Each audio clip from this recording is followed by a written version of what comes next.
All right. Well, I know it's been a long time since I've done any kind of broadcasting, podcasting, maybe videos, but things have been very busy for me, and that's been a good thing. Because of that, though, well, I'm going to start making a lot more videos and a lot more podcasts and a lot more vlogs like this one. I figured I would start and kick things off with a subject that I've actually been pretty well known for recently. And for those of you who don't know, I am a professional practicing bizarre magician and mage here in Japan. I love dark arts and entertainment, hence the name of my primary broadcast channel. And I did 3 podcasts on the Sacred Riana when she was here doing Asia's Got Talent. I'm a huge fan of hers. I'm very grateful for the kinds of things that she's doing, promoting magic as it's supposed to be presented in a way that's serious, in a way that's not as a clown would do it, or happy, happy, joy, joy, as I see it so often. Instead, doing something real, something that really connects with people and gives them what they don't expect. My own style, of course, being very occult due to a myriad of different reasons that perhaps will become important later. I did more videos on the Sacred Rihanna's tour here in Asia's Got Talent than I expected, because I honestly didn't expect her to win. I was voting for her, I was rooting for her, and I was really, really happy when it happened. I actually, she did more than that for me. She inspired me to audition myself. I auditioned for season 3 of Asia's Got Talent, and I did it in Jakarta, Indonesia, actually, and I saw her live. She made an appearance there, so I was like 20 feet away from her. It was awesome. So I was thrilled when she made an appearance auditioning for America's Got Talent this year. And of course, in her original audition, it went great. People loved it. They were fascinated by her. Her next judge's audition went great. People loved it. They were fascinated by her, even if the judges themselves kind of didn't. But then the quarterfinals came around, and she was eliminated. That's one of the reasons I wanted to make this video, is to offer up my thoughts on this subject. When I watched the quarterfinals, and since I'm here in Japan, I can't watch them live. I watch them on YouTube. I couldn't wait. I got home and I turned on YouTube as soon as I knew that it was uploaded, and I watched her audition. I watched everybody's audition, but I made sure to watch hers. And if you watch the quarterfinal audition, as soon as it was done, I said to myself, she might be in trouble, because I don't think it went her way. Now, obviously, it didn't, because she was eliminated. This was important. It was important for a number of reasons. So let me get to some of them now. One of the reasons that it's important is I think she had a vision about how that routine, how that act was supposed to go. And it just didn't go that way in real life. She's a young performer. I'm like nearly double her age, and I still make this mistake. I still do this. It's not really a mistake. It's just something that happens. When you're a performance artist, you can't avoid this, especially if you're a performance artist like we are. It's actually kind of ironic that the performance artists that get the most amount of respect in the industry tend to be actors. And they don't experience the same challenges that other performances artists do. It's not taking away from actors at all, but I've done acting. I know what it's like. But the story isn't yours. The vision isn't yours. The lines you're speaking are not yours when you're an actor. When you're doing performance art as a magician, as a stand-up comedian, especially, they're hands down the most difficult of all performing arts to do. even music to some extent. If you're doing it on your own, if you're not working with producers and production crews and music writers and so forth, all of it's you. It's your story. It's your vision. All the lines are yours. All the emotions are what you came up with. So you pour your heart and soul out into it. And every now and then, when the final product hits the stage in front of real people, it doesn't work. And this is one of those occasions in that quarterfinal that I don't think it came out the way she wanted it to. It certainly would not have happened to me. All right? If I had done that and I got eliminated, I would understand. Don't make any mistake. This is constructive criticism. I'm still a huge fan of hers.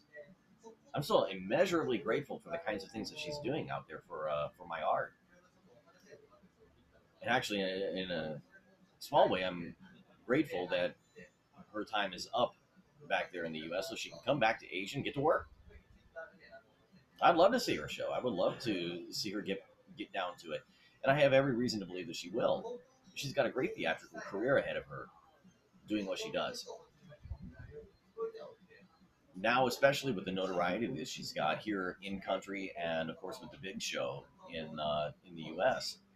So I don't want to see her doing more competitions. I want her to see her in theater. I want to see her on tour. I want to see her live doing what she's supposed to be doing, which is the actual show itself. And I have every reason to believe that she will.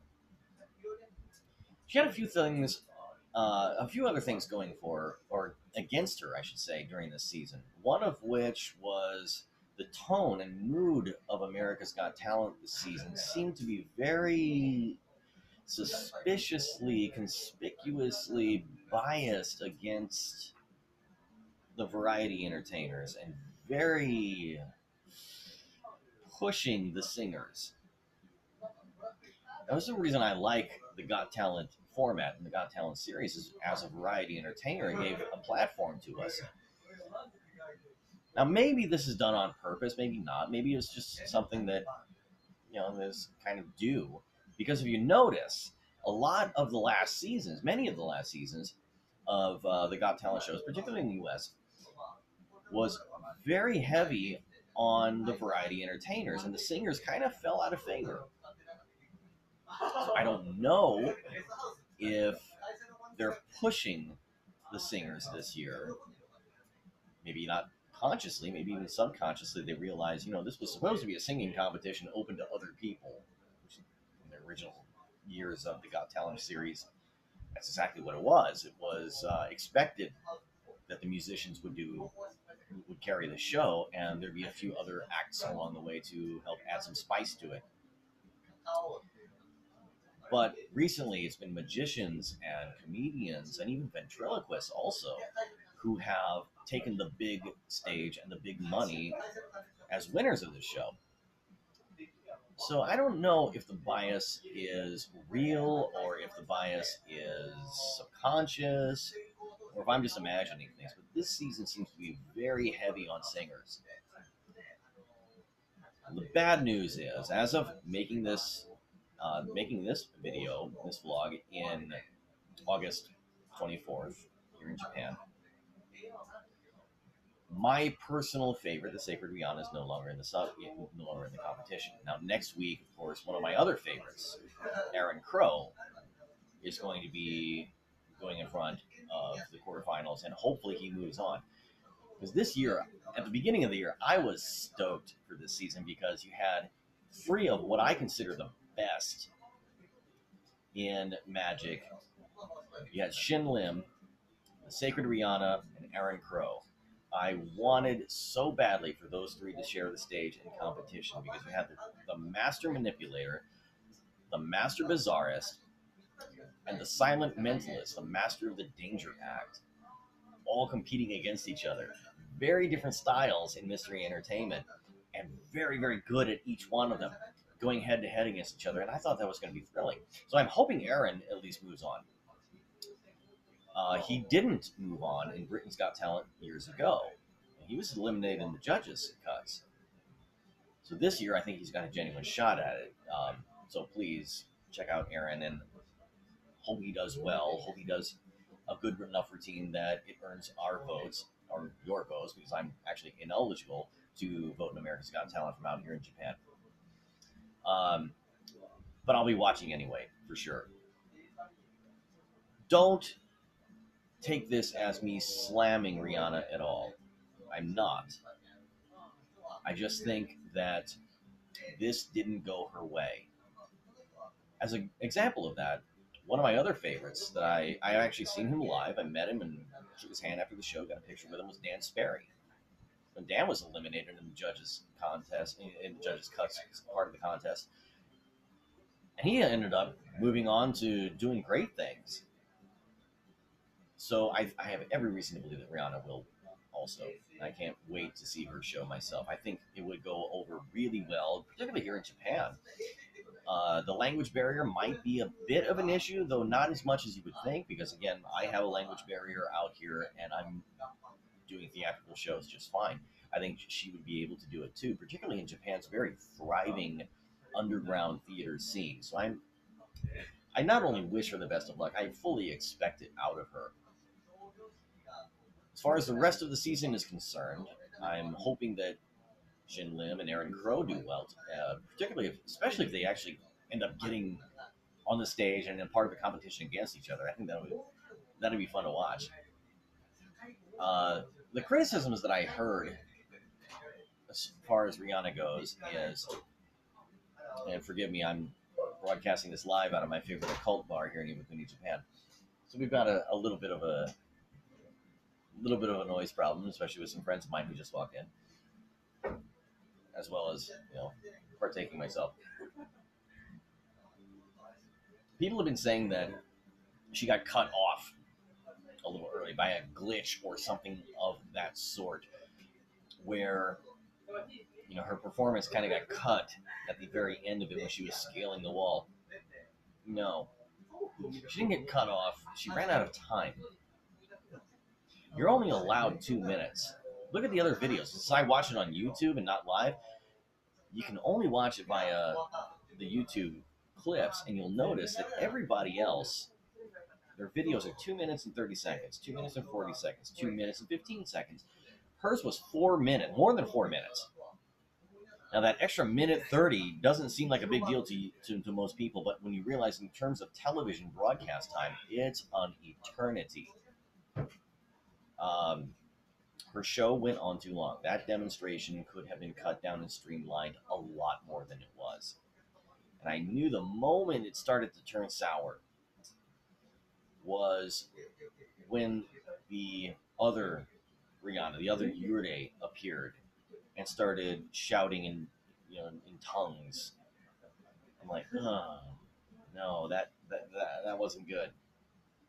She needs to do a little bit more reading on Eugene Berger's theories of less is more, Ormond McGill's dissertation on miracle versus magic. She took what she was normally doing, which was presenting magic as an intense magical experience, and really kind of with that moment turned it into more of a special effect that people were just watching, not experiencing, just watching. With the shouting and the growling towards her, if they would have just kept silent and advanced towards her, not only would it cut down on time, but it probably would have made things a little bit more feasible and a little bit more intimate, more of an experience than it was just. And you can hear the noise back there. I'm very sorry about that. And so is he. But that's really what I have to say about this. I'm sorry that it didn't go her way. I sympathize fully about it. I hope she does well with the rest of her career, and I can't wait to see her again. And I'm eternally grateful. I'm very grateful for what she's done for the art, what she's done for me personally, and giving me the go-ahead and get down there and do an audition myself. This year was not my year either. I'm hoping next year maybe it will be. So I will try again. I had a great experience with that, and I thank her very much. Beyond that, I thank you all very much as well. I thank Magicka Guild, the bar I'm in right now, to host me and put up with some of my stuff.